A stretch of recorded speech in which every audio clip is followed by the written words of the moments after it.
Assalamu alaikum, good afternoon listeners, it's me Sulaiman Ben Sware, coming back on Facebook Live. Today is Saturday, the 20th of November 2021, the time is just gone 9 minutes past 3 in the afternoon in Birmingham, England.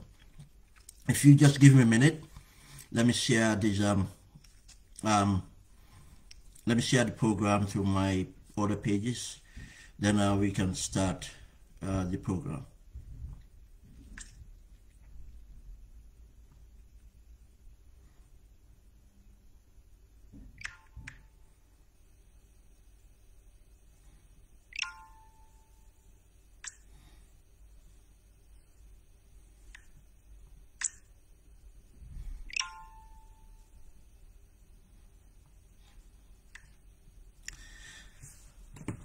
Thank you very much. As you might notice that I usually don't come on a weekend, but I have to come out due to the urgency of matters of what is happening in the country. But more so why I come out is the case of Neneh Freda Gomez and Mr. C concerning their arrest, and we all know the history of the arrest, which is relating to a property that the president have interest in. I am not going to call the Gambia government having interest in the property. I am saying that I'm going to point out the interest that the president have, and we are going to lay evidence on this. But again, and to continue to explain what relationship this have with the petroleum saga.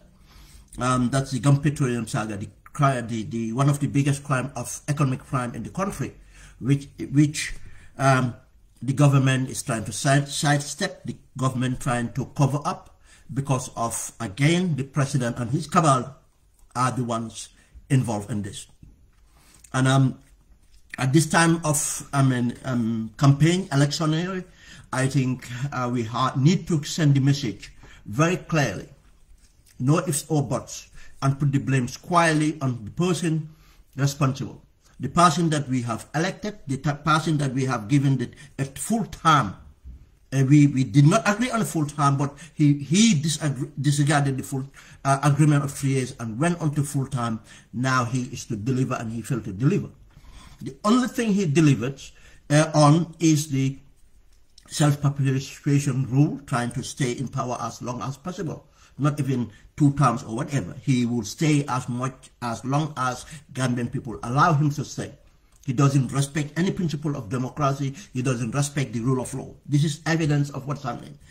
And the evidence here too is he is only interested in himself and the cabal people and empowering him to be rich. And he will be worse. He will be worse than Dictator Jammeh if we allow him. Dictator Jammeh was allowed, and he is trying to push those buttons, even though Dictator Jammeh took power through the barrel of the gun. But he came through the ballot box, but he's trying to move himself to a position that he can instill fear in the Gambian people by using divisive politics in order to entrench himself. And this is where we go now. And another evidence is this wealth. The amount of wealth he accumulated, and this is certainly half.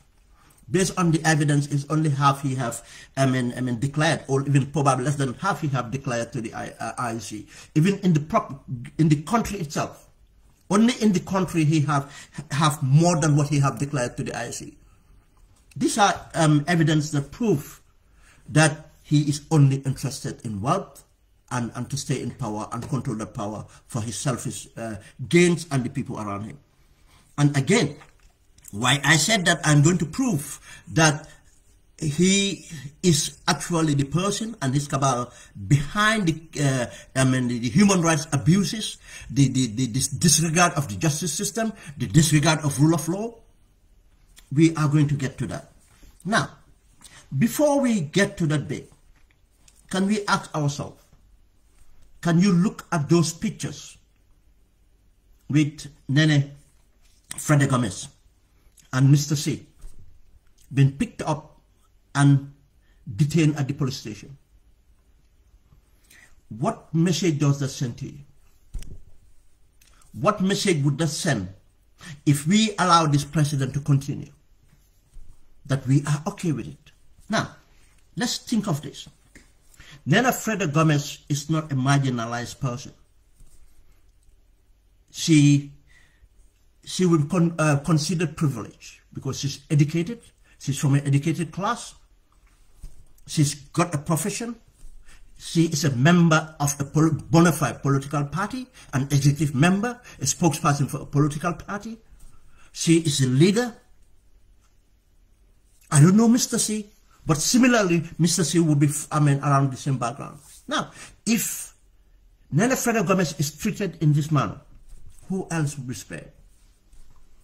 Who else will be spared in the country? This is where we should think about what is happening. This is not about Neneh Freddy Gomez. This is about our absolute freedom, the freedom we fought for. This is about the system that we should have, the respect of human rights, the respect of rule of law. These are things that we fought for. The freedom, of owning our property. Just imagine, these are the same issues we fought against. The dictator wants something, he goes for it. And he will use our supposedly independent institutions in order to do that. The police will do it for him. The army will do it for him. The justice will do it. But in this case, we still have our justice system intact. We still have our justice system intact. How can this happen? How can this happen in a country where we fought for democracy, we fought against the dictatorship? Because we allow it. Now, just to give the background of the case, the property was obtained legally during the dictatorship, legally. Every document that is necessary, the lease and everything was done right. They own the document, they own the property, the company. The company invested in a clinic in order to develop that project to be bigger and to turn up to be a hospital. They started with the clinic and they were serving the local community and anybody that was in need. They invested money there. The time that the dictator saw the potential of that property, he wanted it, because we all know at the time he was driving around scouting, looking for things that he can take. Then the dictator decided to impound the property based on no legal recourse. Took that property, the hospital, clinic that was to be a hospital. If that clinic was operational, probably by now we could have another private hospital that that would serve our communities. But he took it over, and during the time he took it over, he took the entire equipment that was in millions of dollars, all the and transferred it to wherever he wanted to take it from. He seized these properties and drove the investors out and used it, a hospital, a clinic. He turned the clinic to be a torture chamber and gave it to the so-called anti-crime. Or the junglers, sorry, the junglers were hosting there. And later we came and took over that same property. Instead of returning the property We try the president tried to keep that property for himself. Just as this is not the only property, other properties they still have under their control. Properties that they have never declared to the Journal Commission, and now they're trying to take those properties to be theirs. Properties taken from citizens and foreign investors. They took this property and gave it to the anti-crime. This company that Neneh represents went through the courts to obtain a judgment. They went through the courts, through the justice system, and they were given a judgment. You see, that's the importance of having democracy. That's the importance of having the balance of power.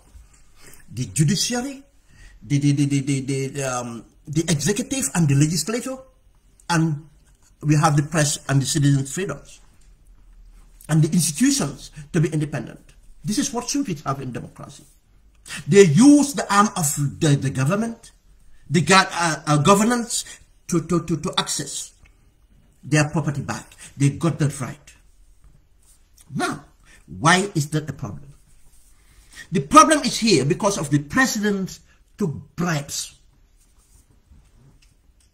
Yes.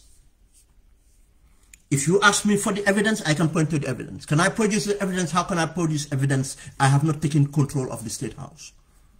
If a competent government take over the State House, then evidence will be produced. I am pointing out to the evidence that the Senegalese individual, I think Mr. Njai is called, well, I forgot the name, gave 2 vehicles to President Barrow. And he gave President Barrow some cheap, Senegalese tailored material and probably cars. But the 2 vehicles and things given, there are witnesses to that. There are witnesses to that. It's an evidence. The same Senegalese guy gave the same type of vehicle to Macky Sall. And one of those vehicles, I think both vehicles in fact, had the electric fault and was set on fire. I forgot exactly. I think one was by the palace, Senegalese palace. The other was somewhere in Tivaouane or something like that. People that know the incident can tell you. The same person, the same Senegalese citizen who comes out to say that he's going to build a multi-million-dollar property, have been found out by Senegalese authorities, by Senegalese audit department, that he defrauded the Senegalese government. For he was supposed to supply, because he's a patron to Macky Sall, he was supposed to supply computer and IT services, which he failed to do, and he took the money. That's the kind of people we're dealing with. And he's dealing directly to the president. Now, they wanted this property, they gave a bribe in order to get this property. Now they are using our sovereignty, they are using all the guarantors in order to bring in what they call an investment. No. It's all cowboy operations that they will benefit from. They will hold onto the land. There are many things that are not clear about these people. They don't have the capacity, and there's no entity apart from money laundering entity that will give $100 million to the Gambia, any investor to invest in a hotel in the Gambia. There's no there's no company, no investor would do that unless they found money from money launderers. They will not do that. It does not make any economic sense. It doesn't make any business sense. Just for the OIC and where are you going to get the clientele? Coco Ozone and other hotels are suffering right now. Who is going to invest in hotels of that magnitude? Where is the clientele? Where is the market? We are in the middle of a pandemic and others. Now, this is the background of this issue. The government have an option to do things right. It's a country of laws. They went to the courts, they failed. These people won. These people returned back to the courts and won again after trespassing their property and still occupying their property. That's not enough. Now they are taking them and putting them into cells. They did this 3 months ago. And they're still doing it. For what is the reason? Governments should ask themselves, why? Who is behind this? Who can be behind this? The police are not doing it because of they know the businessman. No. The police are doing it because of the president. Because the president and his cabinet are a cabal. And they are an extension of the cabal. The interior minister is complying. And the inspector general of police have failed his duties. He is not to take political, directives. He should follow the rule of law. He should not act on anything illegal. We had what's the point of having the TRRC? What is the never again here? Where is the never again slogan here? Why is he taking executive orders? How can a law enforcement officer disregard a judgment? This is twice. It's not out of ignorance. It cannot be out of ignorance. It's not incompetency, it's corruption. The Inspector General of Police and the police have been brought into disrepute. How can we respect the police if they don't respect themselves? How can we respect the police if they don't respect the rule of law? How can we respect rule of law if the police, who should be the guardians of that rule of law, disrespect the rule of law? We see them parading young kids all the time for crime they have committed. But they will never parade and white-collar crime criminals. And they are executing orders that are unlawful. They are breaking the laws that they are meant to enforce. That's what we have in the country right now. Why should we give Barrow a second term? Ask yourself. Why should we? Why should any Gambian support President Barrow? Unless you're selfish or ignorant. These are the only two excuses. Be selfish or ignorant. That's why I said there's no if or buts. We cannot take these issues to say but this or if this. Nothing absolute. We take it for the value it is. This is happening. It's an infringement of human rights. It's a disregard of rule of law, rights of the human beings, and it's corruption to the highest this thing, and the president should be held accountable. Because we know that there's no other person in that place that can dictate to the ministers apart from the president. We know that there's no other person that can dictate to the IGP if not the ministers through the president. Who else to be blamed? We should not be distracted to say that, what if no?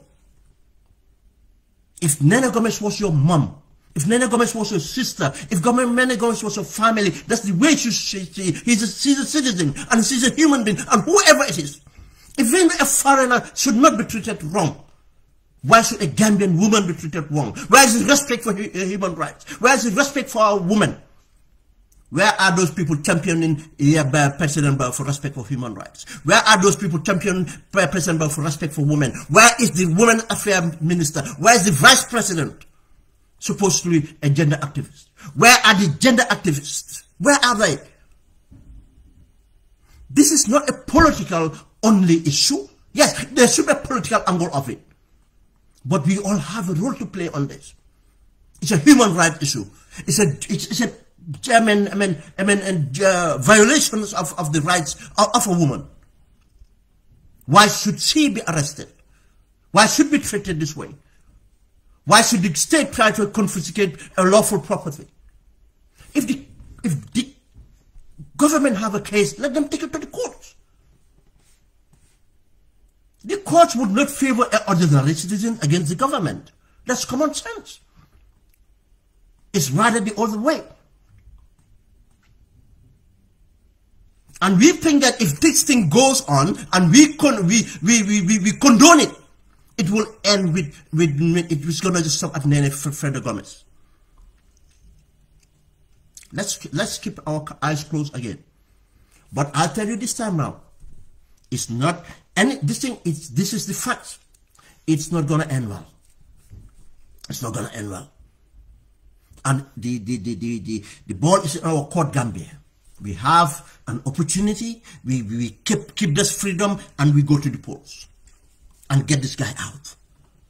And any government comes, we hold them accountable to ensure that this rule of law is respected. The freedoms of people are respected. And that they have an agenda to fight corruption so that we can create a greater good, that Gambians would live a better life, a dignified life. The entire country, the entire systems are bankrupt. NAWEC, I don't even have time to talk about NAWEC today. Go and check everything problems with NAWEC. You will find President Barrow hands in it. From the procurement of spare parts to the procurement of petroleum. Go and check the people responsible for this and their relations with President Barrow. And most of these people are in this business since President Barrow came to power. This is a cartel he created for himself. This is a cartel he created for himself. As I said, it's going to be brief. It's going to be brief. I am moving on to, we have pointed out onto the Neneh Federal Gomez issue, and I hope the Gambians will get up in solidarity. Political parties should get up in solidarity. Opposition should get up in solidarity. Gender activists should get up in solidarity. The activists should get up in solidarity. Citizens should get up in solidarity. Condemn this and make sure the rule of law stands. Barrow have shown his hands very clearly. The police have shown their hands very clearly. It's up to us citizens to ensure that they don't prevail. We have the power. The power is on us. We have the power. The same power we use to get rid of the dictatorship, the same power we should apply to get rid of this government. It's a racket. I just pointed to NAWEC. Go and look at the OIC contracts and see the other sector of mafia, headed by Lamin Job. His own biological brother is given the contract of consultancies for these projects. And most of every other company there, the local companies, one of the local companies is called Gambisara, I think, are all made of companies affiliated to President Barrow. They don't have the competence. Apart from the international companies, and some of those even have paid kickbacks to President Barrow through Bailaminjo. Most of the local companies. There's another company, a Sierra Leonean company, headed owned by a Sierra Leonean fuller guy called I forgot the name of the gentleman now. I had the information before, because we don't have time to track all this. Another company is in there, is affiliated to President Barrow. He's having kickbacks from that company. Any investment in that country, that's why he have a permanent secretary for investment in that country, to divert these investments or to have kickbacks. And he has Sheikh Omar Digo as his other Amadou Samba, his business manager. That's the cabal they build up. In every sector, they have their hands in it. In every sector. The poverty in that country is caused by this corruption. The corruption in that country ensures President Barrow is filthy rich with the First Lady and his siblings.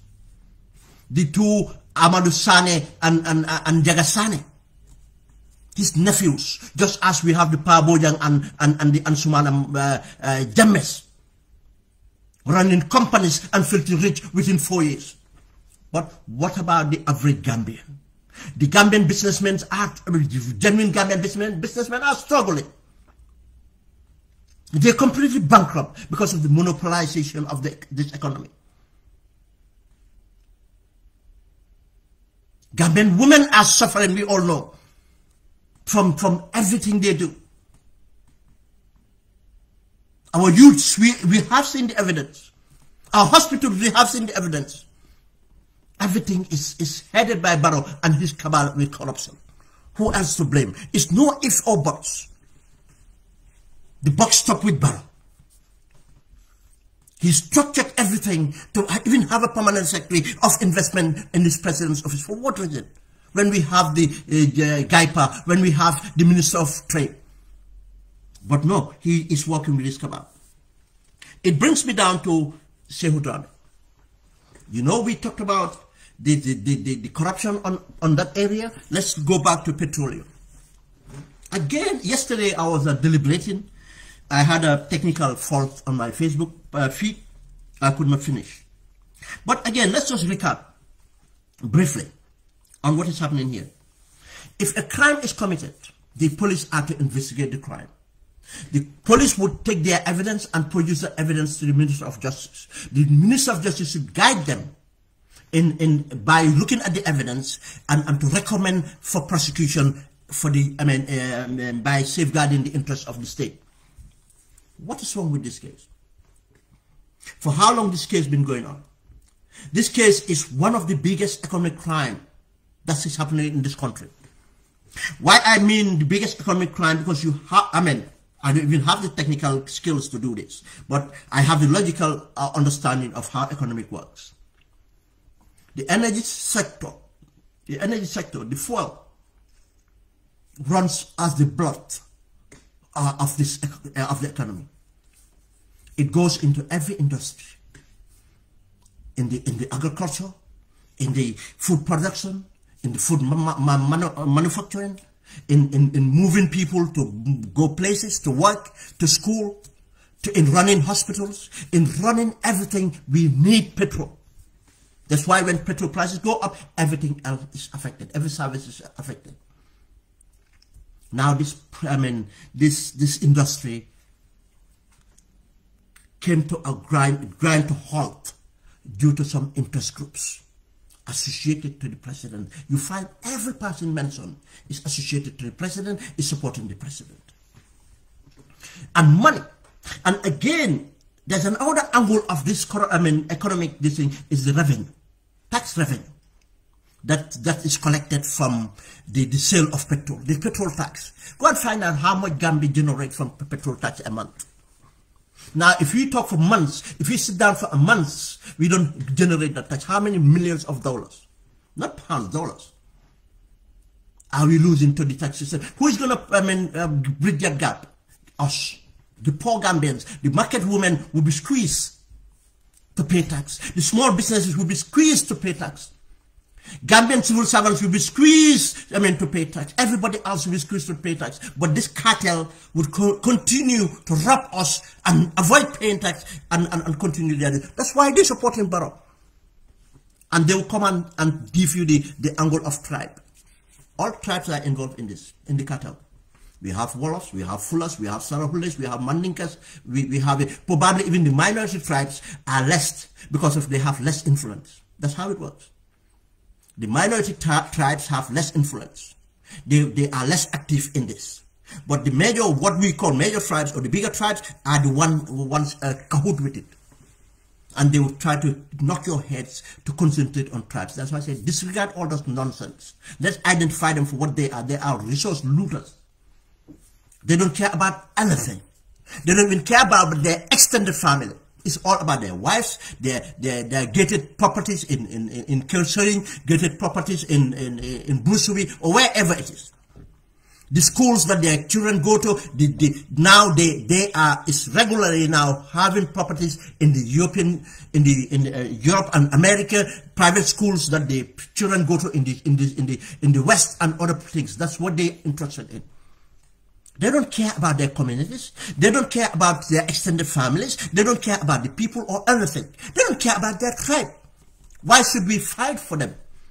Why should you fight about them apart from taking them for what they are? They are a bunch of criminals. They are a bunch of criminals. They are a bunch of criminals. And they'll turn around to say Gambian businessmen. I'm not saying that there are no genuine Gambian businessmen. But most of these people caught into these scandals are all criminals. Bunch of criminals they are. Let them not come out with their PR message, oh, we are Gambian business investing, we should be empowered. Lie. Why empower a criminal? A criminal is a criminal, be it your family or not. Even the worst criminal is a criminal in your family because of the shame and the lack of empathy that's shown to your family. You expect those things from a foreigner, in fact. But they are worse than foreigners. No, there's no foreigner in that country doing anything illegal without the enabled environment created by these people and partnership with these people. Then they should be held accountable. But the accountability would be, the buck would stop with President Barrow. He created the environment. And we'll look at this. The Gampetroleum scandal. We talked about, they came with our spokescreen, we talked about all that. Let me just bring it down because I don't want to spend time on this. Shehu Drame, the managing director of Gampetroleum, is staying at the police station. He is refusing to be released on self-bail. He's not been charged.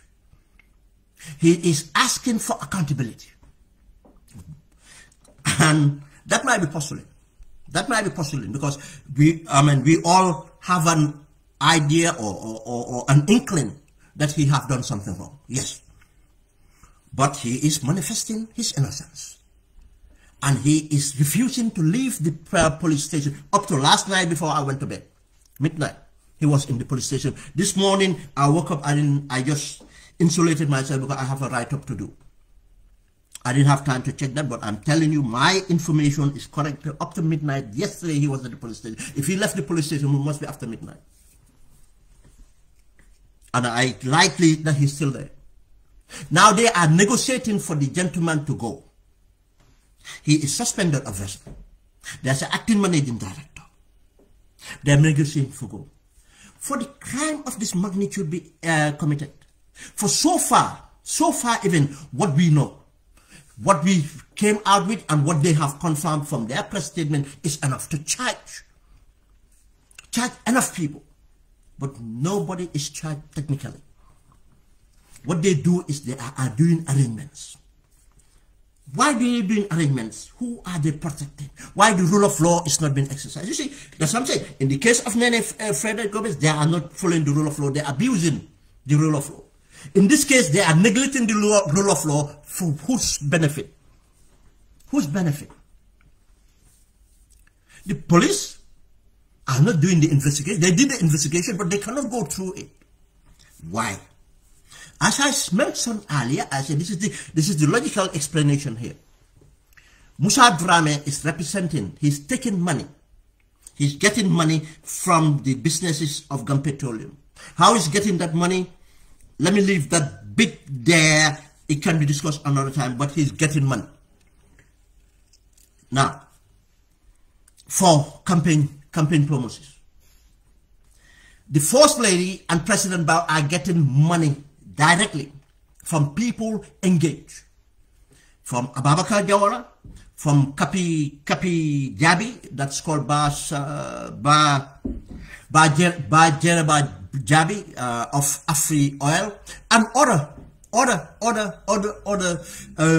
oil manufacturing, oil marketing companies, OMCs, others. They are getting money directly pumped to them. You see, this is what compromises this case. The general manager said, let them audit, since I took over, how much profit was made from the plant. Let them audit every oil marketing company participating in the business of what they've taken and what they have paid. Let them then audit the books that are this thing, but he is not going to volunteer to give them hard copies that they might tamper with. That's what they said. This is from the information we have. Now it's for them to verify that information or to come and say it's not true and take it to the courts. If it's not true, take it to the courts. As I said, we know that there's enough crimes been committed in this. Money laundering is committed, theft is committed, and tax evasion is committed. Corruption is an economic crime caused by corruption and loss of economic and other revenue. You can go on.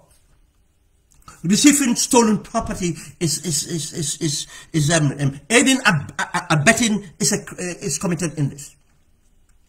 Why they are not charged? Ask yourself, why would the police detain individuals for a week without being charged, without being released, when the law said within 72 hours? Why? Who is controlling this case, if not President Barrow? Again, let's go on to the motion. Who else have the powers to dictate to the Inspector General of Police? Who else have the, let's say, don't take it down. Who else have the powers to dictate to the head of serious crime? Are you going to point to the Inspector General of Police? What powers does Inspector General of Police have to disregard everything else and to know of the check and balances and know that he is under the Minister of Interior to disregard the rule of law to do what he wants? It's in law. Now, who else is above the Inspector General? Is the Minister of Local Government. You think the Minister of Local Government can disregard the President that appointed him?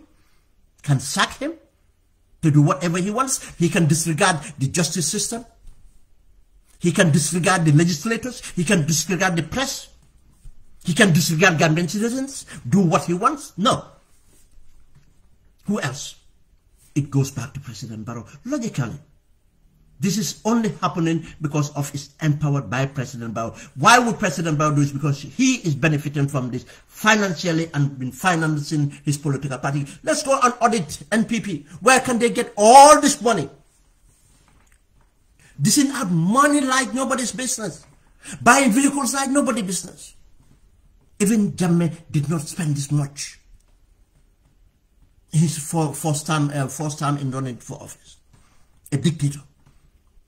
The amount of vehicles, new vehicles. If Barrow trying to say that, look, I don't even use government vehicles. All the vehicles around here are owned by the NPP. Ask yourself, where can the NPP afford this vehicle? If not from patrons. Who are these patrons? These are the patrons, and you go and follow their even political campaign. You see them in their political campaign. Ababakar Jawara, Kapi, and others and others and others. Their functions, they go for even Friday Mbahal, or they call it in Gambia. They go and have dinner and everything with him regularly. Who else to be blamed? Now, these managing directors, yes, should be held accountable. But who enabled them? And we'll get to the GRA. Now, this is the position we have it. Now, they don't want to prosecute. Why? Because, look, the managing director former managing director of Gampetroleum saying that, look, I don't mind to be audited, but I want the procedures to be followed for the audit. He is claiming his innocence. That's for him to do. We all have suspicion that he have done something wrong. But he's claiming his innocence. And he said, bring number one. Who is number one? Barrow. And he said, bring number two. Who is number two? First Lady. Bring number two. Who is number three? Musa Drame. Gambia now, you think if these people, this guy is calling out these people, why would he have the audacity to do that? If they have no dealings with him or no dealings with the people. I'm not saying that he's the one giving them the money. There are allegations that he's the one doing it. There are allegations that he's doing it and the people accessing the petrol are doing it. What we all know, which is a fact, is been done. Money has been changing hands. That's the only motivation for these things to happen. Now, it's for Gambians to have this common sense now and look at this. That's why the investigations are not going. Why can't they check them? Because the police hands are tied. By who? The only person that have that power is Barrow. He doesn't have the power, but it's because of the incompetence of this, institutional heads.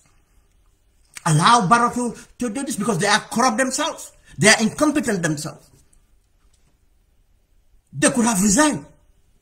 But no, it's just as what we have in the TRC. That's why I said, yes, Jammeh did that. But Jammeh did not do it only out of, in certain fear and anything. No. Part of people that did it for corruption because they were benefiting in that corrupt act. Now, this is the proof. I said to someone, look, Barrow is good for one thing, to expose who we really are. Some people, if they have died in the time of Jammeh, we would have termed them heroes. But now, we are free. We fought for this freedom, and we see the way they behave. We see the way they behave. Now, the other angle you have to look at Ababakar Jawara's hands in the deals. Ababakar Jawara, we all know the relationship of Ababakar Jawara. And I forgot to share this, and I'll share it on my timeline in a minute. Let me just get it. I can...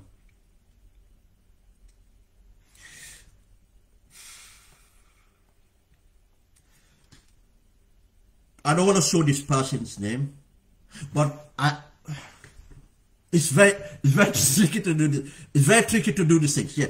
But what this is this letter was the 27th of August 2017.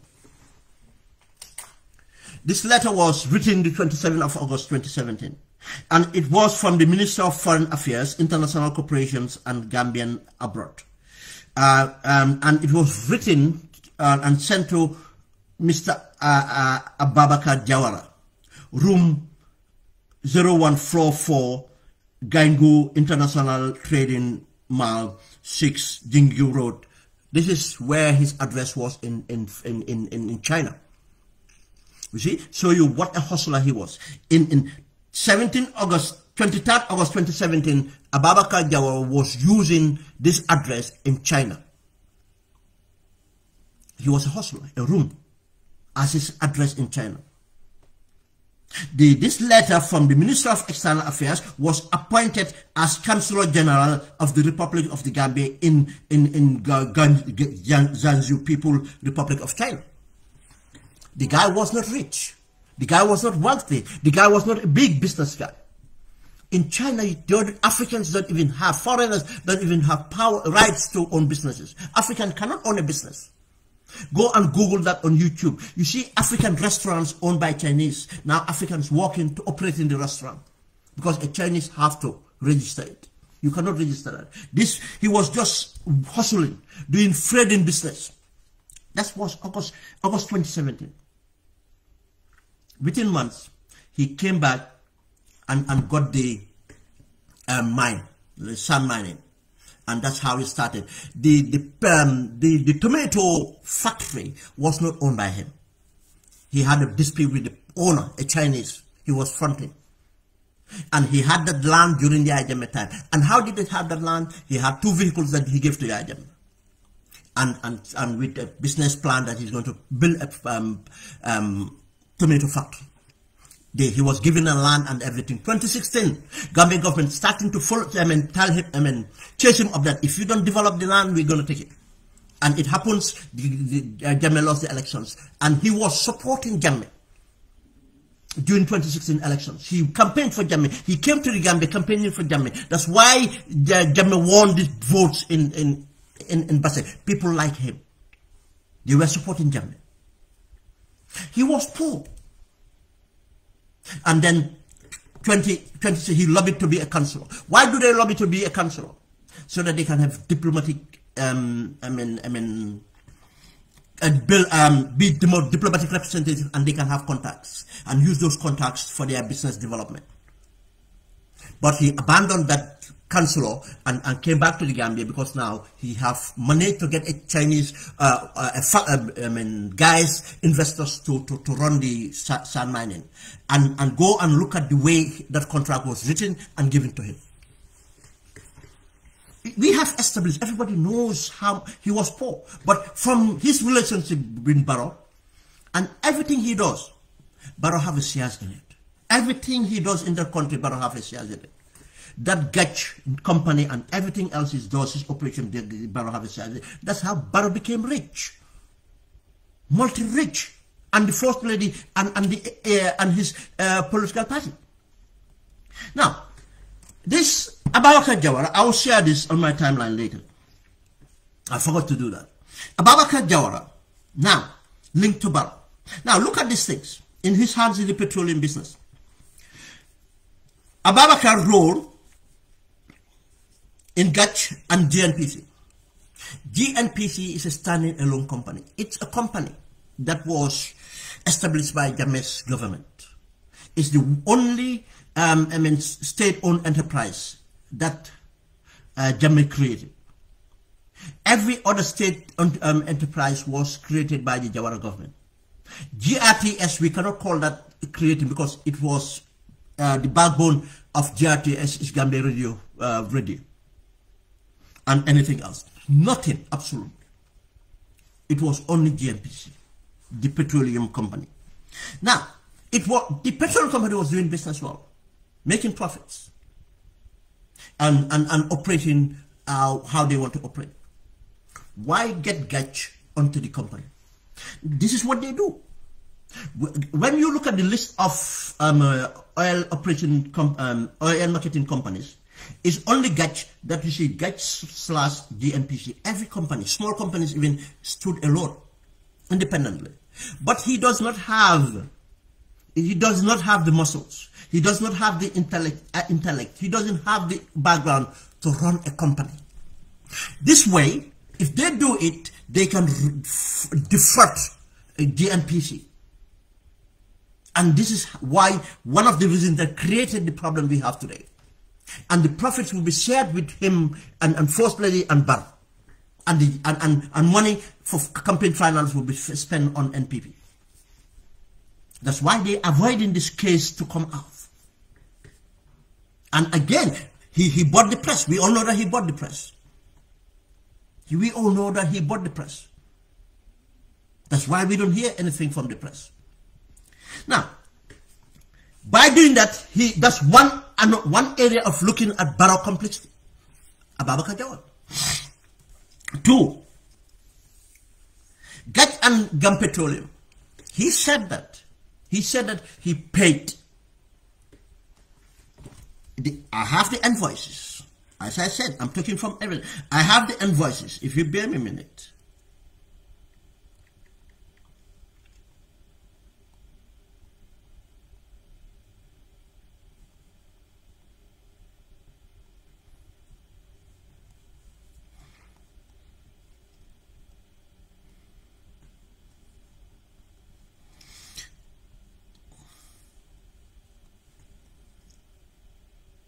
I have the invoices, I have the bank transfers and everything. And this invoice was 18 October 2021. The transaction of the $1.1 million is 18th of October 2021, you see. And I have other evidence which I cannot discuss, but that evidence is when demand was made for payment. And what we can understand is he was not paying Gampetroleum. Gampetroleum cannot sell petrol. They don't have right to sell petrol. They don't owe petrol. Their services is to receive delivery and store the delivery and manage the delivery. Make sure the people that owns the petrol would distribute the petrol as they wish. Now, why was he paying 1.1 million to individuals? The money that ended up to Khadija Kebe's account, where that money come from is from him. Khadija Kebe works for him. Now, if he had sent money, $58 million to an entrepreneur, that's Mohammed Jagana, an entrepreneur, to convert that money into dollars. The right thing to do was for Mohammed Jagana to pay that money back to his account. Why pay that money into a private account of his employee, Khadija Kebe? Why? That's where investigation should go. Why is this? It's money laundering. As I said, money laundering can be charged. Why is this? This is the after effect, trying to replace stock. After effect, trying to replace stock. Now, he does not have, he was given a license because of what? He's, patron of President Barrow. He would not have been given a license because if things were done properly. Who gave him the license? The Minister of Energy have to explain that. Why would the Minister of Energy disregard the policies, guidelines of issuing license? Or the Minister of Trade? Or the Minister of Finance? All these ministers have preview to this. No. Now, this issue is, if I go into a shop and I stole something and took it to my house and the police came after me, would the police ask for the stuff back and let me go? Or the police would take me to the police station, do the investigations, and if it is a perishable item, if something that's going to be spoiled, what they would do with that would be to make sure it does not get spoiled. They can take an photograph evidence or whatever evidence they can take from it, video evidence, whatever is measure is enough, and make sure they give back that thing to be dealt with. But the case have to continue to be produced. Those evidence will be produced in court. Because of, I have committed a crime. I should be punished for that crime, not to negotiate. Where we negotiate is when we have dealings as civil matters. We negotiate, but if we are not happy with the negotiation or we cannot negotiate, we can go to a court, a tribunal, to decide on our behalf so that a judgment can be given on our behalf. Then we can try and enforce the judgment. How do we enforce the judgment? Is when we go through the process of the person paying. If the person refuses to pay, then the court can go for confiscations and selling and so on. But you don't go to prison for that. But this is a crime that they should go to prison. And we should recover the cost. But it's not going to happen.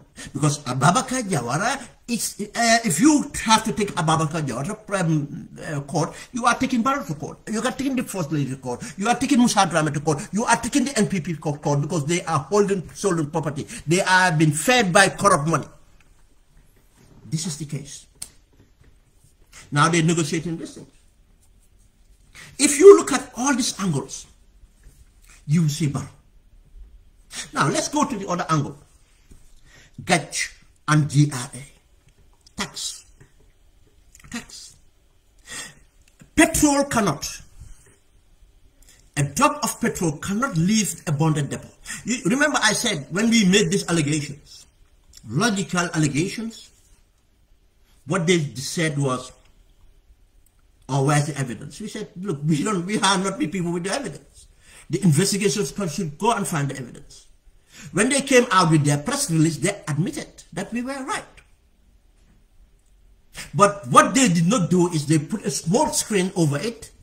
They did not continue to do the right thing or to give us exactly what have transpired or to tell us that they're going to do the right thing. The smoke screen was a reaction for agitation we managed to do. And that's why I keep on saying thank you for Paradise TV for having the courage to give us a platform to speak from there on, and they acted. Just as when Pap Alinya made the documentary and it was aired in the Gambia, they had to react. Now, they admitted, when a question was asked about the tax, they said, oh no, but they lied. That all tax cannot be quantified because of tax is only paid when delivery is done. But the tank is empty. What does that tell you? Delivery is done. Delivery is just not, you cannot just ascertain whether delivery was done lawfully or not. That's theft. Now, if you steal that petrol and sell it, if I am to calculate the cost of the petrol, the tax due to the petrol should be calculated. Now, if Ababakar steal the petrol, took the petrol without authority, whoever allows him can be determined by the investigation. That's why we said the managing director has to be held accountable, the operational manager has to be held accountable. But again, why take the director of finance to run the company? Where was the Director of Finance? He have failed his oversight. He is to account for this. That's why we're calling for independent receivership to get in that and receive that company. It's bankrupt technically. Now, the Pitfall left. Before Pitfall leaves the premises, you have to determine the lawfulness of the Pitfall, because there's a paperwork to back it. There's a customs officer at the gate that would have to get a document, and whatever they call the document, an itinerary or a proof of invoice or a manifest or whatever they call it in their terminologies. That document have to be issued to the customs. This is what the customs GRA would determine the tax owed to government. Then who was responsible for that? How was that done? Remember, when they said they're coming for press conference, they said the three ministers, energy, trade, and the communication minister would be coming with the GRA managing director. Why did they mention the GRA managing director? Because they know the importance of the tax in this case. But when they did the conference, the GRA managing director was absent. They realized, oh, if we bring out the GRA managing director, it will allow people to look at the tax issues, or why is he there, and so let's keep him away. But we knew what was going on. That's why we are asking for this tax. Now, the GRA is doing the same thing. GRA managing director is ensuring that Barrow gets money from GRA or tax. Barrow gets money from Barrow's wife get money from our tax, and the NPP get money from our tax. How did they do it exactly? We don't know. And one of the reasons is, one way of doing it would be this: by allowing a lax system so that the business patrons that serve in Barrow would come and take things and go without paying tax. And these are many ways to do it. Again, why? If you check things out, the managing director for DRA, Dabo, is the only managing director not been removed by Barrow. He served Yaya Jammeh and he's serving Barrow. He is the only managing director not been moved, because he's serving Barrow's interest. He's serving Barrow's interest. And a lot of people are benefiting from it. That's why you don't hear about him. Again, you see, you think it's Alaji Jawara only that buy the press. Most of Gambian criminals are buying the press. They're showing their so-called generosity and whatever it is. Because our people are addicted in living beyond their means. Everybody wants to be seen as a celebrity. Everybody wants to be seen as affluent. Everybody wants to build a big house and everything else. Morals doesn't mean anything to them. All they think is the brand they wear. They don't have any inside consciousness of what human beings should be and life should be about. This is where we are. Now, the GRA is complicit, and that would you trace it back to Barrow. Barrow ultimately should be held accountable. He's the executive. The ministries are under him.